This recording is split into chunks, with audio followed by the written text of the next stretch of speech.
Doctor Manmohan സിംഗുമായിട്ട് അദ്ദേഹത്തിൻ്റെ വാർത്തകൾ report ചെയ്യാൻ അടുത്ത അവസരം ലഭിച്ചിട്ടുണ്ടാവും PR സുനിലിന്. എങ്ങനെയാണ് ഓർമ്മിക്കുന്നത്? വളരെ നിശബ്ദനായിരുന്നു, സൈലന്റ് ആയിരുന്നു, പക്ഷേ തൃഷ്ണാശീലിയും പ്രതിഭാശാലിയുമായിരുന്നു ഡോക്ടർ മൻമോഹൻ സിംഗ് എന്ന് തന്നെയല്ലേ PR സുനിൽ?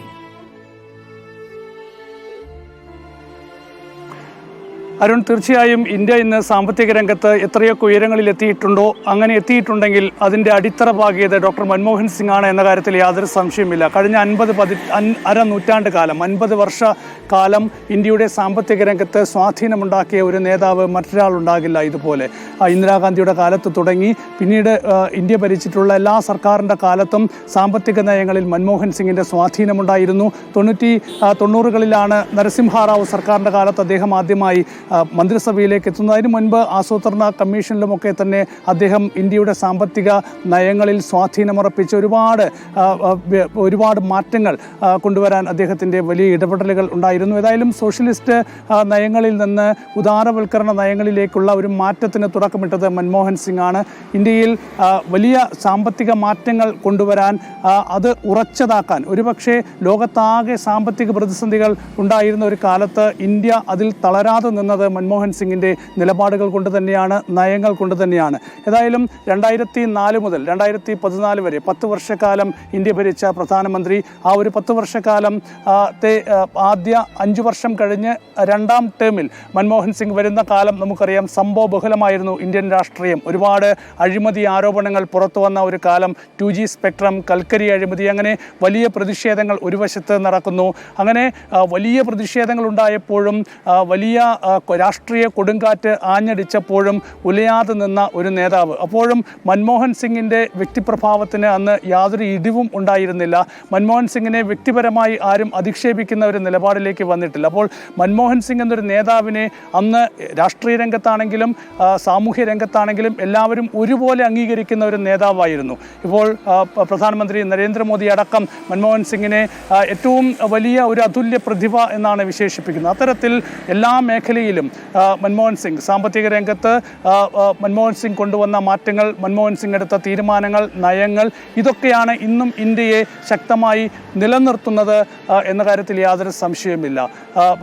ഇന്ത്യൻ വിപണിയിലേക്ക് FDI ഉൾപ്പെടെയുള്ള തീരുമാനങ്ങൾ എടുത്തത് മൻമോഹൻ സിംഗിൻ്റെ കാലത്തായിരുന്നു. ഏതായാലും കഴിഞ്ഞ 2004 മുതൽ 2014 വരെയുള്ള 10 വർഷത്തെ മൻമോഹൻ സിംഗിൻ്റെ ഭരണം എന്നത് തീർച്ചയായും ഒരുപാട് ഇന്ത്യയിൽ വലിയ സാമൂഹ്യ മാറ്റങ്ങൾക്ക് വഴിവെച്ച ഒരുപാട് തീരുമാനങ്ങളുണ്ട്. തൊഴിലുറപ്പ് പദ്ധതി പോലുള്ള തീരുമാനങ്ങൾ ഉണ്ടായത് ആ കാലഘട്ടത്തിലാണ്.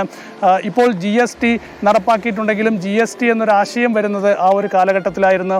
വനിതാ സംവരണ ബില്ല്, 50% വനിതകൾക്ക് സംവരണം ഉറപ്പാക്കാനുള്ള ബില്ല് പാർലമെൻറ്റിൽ അവതരിപ്പിച്ച ഇത് മൻമോഹൻ സിംഗിൻ്റെ കാലത്തായിരുന്നു. ഏതായാലും അരുൺ ചൂണ്ടിക്കാണിച്ചതുപോലെ തന്നെ അപ്രതീക്ഷിതമായിട്ടാണ് മൻമോഹൻ സിംഗ് ഇന്ത്യയുടെ പ്രധാനമന്ത്രിയായി വരുന്നത്.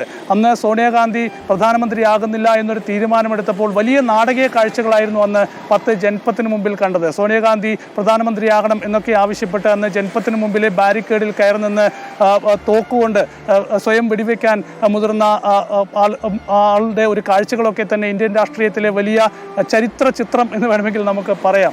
അപ്പോൾ അതിനുശേഷം മൻമോഹൻ സിംഗ് ഇന്ത്യയുടെ പ്രധാനമന്ത്രിയാകുന്നു. അപ്പോഴും ഒരു പാവ പ്രധാനമന്ത്രി എന്നൊക്കെ വലിയ അധിക്ഷേപങ്ങൾ മൻമോഹൻ സിംഗിനെതിരെ ഉയർന്നിരുന്നു. അരുൺ ചൂണ്ടിക്കാണിച്ചതുപോലെ തന്നെ രാഷ്ട്രീയ കൗശലങ്ങളൊന്നും മൻമോഹൻ സിംഗിൽ കാണാനാകില്ല. മാത്രമല്ല വലിയ വളരെ കാർക്കശ്യത്തോടെ നിലപാടെടുക്കുന്ന, അല്ലെങ്കിൽ ഒരു വലിയ ക്രൗഡിനെ ആകർഷിക്കാൻ കഴിയുന്ന രീതിയിൽ ശക്തമായ പ്രസംഗങ്ങൾ നടത്തുന്ന ഒരു നേതാവ് അങ്ങനെയൊന്നും ആയിരുന്നില്ല മൻമോഹൻ സിംഗ്. പക്ഷേ അദ്ദേഹത്തിൻ്റെ തീരുമാനങ്ങൾ, നയങ്ങൾ, അത് ഇന്ത്യയിലെ സാമൂഹിക രംഗത്തായാലും സാമ്പത്തിക രംഗത്തായാലും വലിയ പരിഷ്കാരങ്ങൾ കൊണ്ടുവരുന്നതായിരുന്നു. അത് ഇന്ത്യയിൽ അത്തരം നയങ്ങളിൽ കൂടുതൽ ഉറപ്പുള്ളതാക്കാൻ കരുത്തു പകരുന്നതായിരുന്നു മൻമോഹൻ സിംഗിൻ്റെ ഈ കാലത്തെ തീരുമാനങ്ങൾ എന്ന കാര്യത്തിൽ യാതൊരു സംശയമില്ല. അതുകൊണ്ട് തന്നെയാണ് മൻമോഹൻ സിംഗ് എന്നൊരു നേതാവിൻ്റെ വിടവ് എന്ന് പറയുന്നത് ഇന്ത്യൻ സാമ്പത്തിക രംഗത്തായാലും ഇന്ത്യൻ രാഷ്ട്രീയ രംഗത്തായാലും അത് വലിയ നഷ്ടം തന്നെയാണ് എന്ന കാര്യത്തിൽ യാതൊരു സംശയവുമില്ല. നൂറ്റാണ്ട് കാലം ഇന്ത്യയുടെ സാമ്പത്തിക രംഗത്തെ സ്വാധീനിക്കുക എന്നത് പറയുന്നത് അത് ചെറിയ കാര്യമല്ല. ഇന്ത്യയുടെ ചരിത്രത്തിൽ ഇങ്ങനെയൊരു വ്യക്തി ഉണ്ടാകില്ല എന്ന കാര്യത്തിലും യാതൊരു തർക്കവുമില്ല. അരുൺ. തീർച്ചയായിട്ടും പി ആർ സുനിൽ റിപ്പോർട്ട് ചെയ്തതുപോലെ തന്നെ ഒരു രാജ്യത്തെ സാമ്പത്തികമായ വലിയ മാറ്റത്തിലേക്ക്, പരിഷ്കരണത്തിൻ്റെ പാതയിലേക്ക്, അതും രാജ്യം കടുത്ത സാമ്പത്തിക പ്രതിസന്ധിയിലൂടെ കടന്നു പോകുമെന്ന മുന്നറിയിപ്പുണ്ടാകുമ്പോൾ അത്തരം വാണിങ്ങുകളെ, അത്തരം മുന്നറിയിപ്പുകളെ കേൾക്കാൻ കഴിഞ്ഞ ഒരു സാമ്പത്തിക ധിഷണ എന്നുള്ളത് വളരെ പ്രധാനപ്പെട്ട കാര്യമായിരുന്നു. മൻമോഹൻ സിംഗ് ഉദാരവൽക്കരണ പദ്ധതി നടപ്പിലാക്കുമ്പോൾ സോഷ്യലിസ്റ്റ് ചേരിയും ഇടതുപക്ഷവും ഒക്കെ കടുത്ത ആക്രമണം അദ്ദേഹത്തെ നടത്തിയിട്ടുണ്ട്. പക്ഷേ പിൽക്കാലത്ത് പലരുടെയും സാമ്പത്തിക പദ്ധതികളും നയങ്ങളുമെല്ലാം അതിനനുസരിച്ച് മാറുന്നതും നമ്മൾ കണ്ടു. രാജ്യത്തെ മുന്നോട്ട് കൊണ്ടുപോകാൻ, നമ്മളുടെ ഇന്ത്യൻ കറൻസിയെ മോചിപ്പിക്കാൻ, അതിൽ ബന്ധനസ്ഥനയായി കിടന്ന കറൻസി ഉപയോഗിച്ച് വിദേശ രാജ്യങ്ങളിൽ നമുക്ക് കച്ചവടങ്ങൾ നടത്താൻ, അവിടെ നിന്നുള്ള കയറ്റുമതികൾ ഇവിടെ ഇറക്കുമതികളായി എത്തിക്കാൻ, ഇവിടെ നിന്നുള്ള കയറ്റുമതികൾ അവിടേക്ക് അയക്കാൻ ഒക്കെ തടസ്സമായി നിന്നത് എന്തായിരുന്നു എന്നത് അറിയുന്നുണ്ട്. ലൈസൻസ് രാജ് എന്ന് പറയുന്ന ഒരു വലിയ കാലഘട്ടത്തെയാണ് ഡോക്ടർ മൻമോഹൻ സിംഗ് യഥാർത്ഥത്തിൽ അഡ്രസ്സ് ചെയ്യാൻ ശ്രമിച്ചത്. നമ്മളുടെ വാണിജ്യ ശേഖരം വർദ്ധിപ്പിക്കുക, നമ്മുടെ രാജ്യത്തെ സാമ്പത്തികമായി കരുത്തു നൽകുക. പ്രിയപ്പെട്ട പ്രേക്ഷകരെ, നമ്മളിൽ ഏറ്റവും കൂടുതൽ ഡോക്ടർ മൻമോഹൻ സിംഗിനെ നമ്മൾ ആദരിക്കുന്നത് 2008 ലോകമെമ്പാടും വലിയ സാമ്പത്തിക സ്ഥാപനങ്ങളുടെ തകർച്ചയുണ്ടാവുന്നുണ്ടല്ലോ. അമേരിക്കയിലടക്കം വലിയ ബാങ്കിങ് സ്ഥാപനങ്ങളൊക്കെ തകർന്ന് കൂപ്പുകുത്തുമ്പോൾ ഇന്ത്യയുടെ സാമ്പത്തിക ശേഷി ഭദ്രമായിരുന്നത് ഡോക്ടർ മൻമോഹൻ സിംഗിൻ്റെ ധിഷണാശാലിയിൽ വിരിഞ്ഞ സാമ്പത്തിക നയങ്ങൾ കൊണ്ടാണ്. നമ്മളുടെ ബാങ്കിങ് സെക്ടർ അത്രമേൽ ശക്തമാക്കി മാറ്റിയത് ഡോക്ടർ മൻമോഹൻ സിംഗിൻ്റെ ഇടപെടൽ കൊണ്ടുകൂടിയാണ്.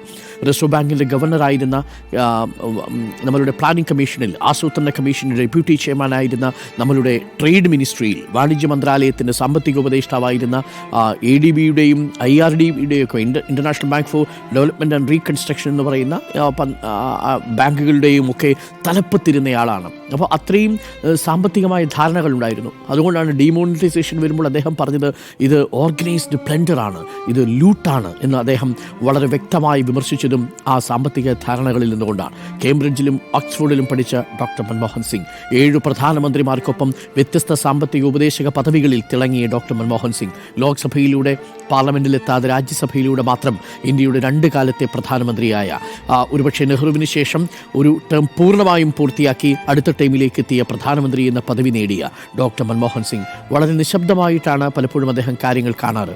ഒരു സൈലൻറ്റ് പ്രൈം മിനിസ്റ്റർ എന്നൊക്കെ ആളുകൾ വിശേഷിപ്പിച്ചു. ഒരുപക്ഷെ റാവുവിന് ശേഷം വളരെ കുറച്ചു മാത്രം സംസാരിച്ച പ്രധാനമന്ത്രി എന്ന നിലയിൽ കണ്ടു. പക്ഷേ ആവശ്യം വേണ്ടുന്ന എല്ലാ ഘട്ടങ്ങളിലും ഡോക്ടർ മൻമോഹൻ സിംഗ് പ്രതികരിച്ചിട്ടുണ്ട്. ഡോക്ടർ മൻമോഹൻ സിംഗിനെ കുറിച്ചുള്ള ഏറ്റവും മനോഹരമായ വിശേഷണം, കാറ്റു വന്നാൽ വളഞ്ഞു പോകുന്ന ഒരു പുൽക്കുടിത്തുമ്പ് പോലെയാണ് ഡോക്ടർ മൻമോഹൻ സിംഗ് എന്നുള്ളതാണ്. ഒരു കാറ്റിലും അദ്ദേഹം വലിയ പ്രതിരോധമുയർത്തി സ്വയം തകർന്നു വീഴാനോ നമ്മളുടെ രാജ്യത്തിൻ്റെ വ്യവസ്ഥയെ തകരാനോ അനുവദിച്ചില്ല.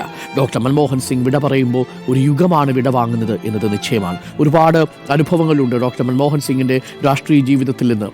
പറഞ്ഞു കേട്ടത് അദ്ദേഹത്തിന് മാധ്യമപ്രവർത്തകൻ എഴുതിയ ദ ആക്സിഡൻ്റൽ പ്രൈം മിനിസ്റ്റർ എന്ന പുസ്തകത്തിൽ നിന്നുള്ളത്.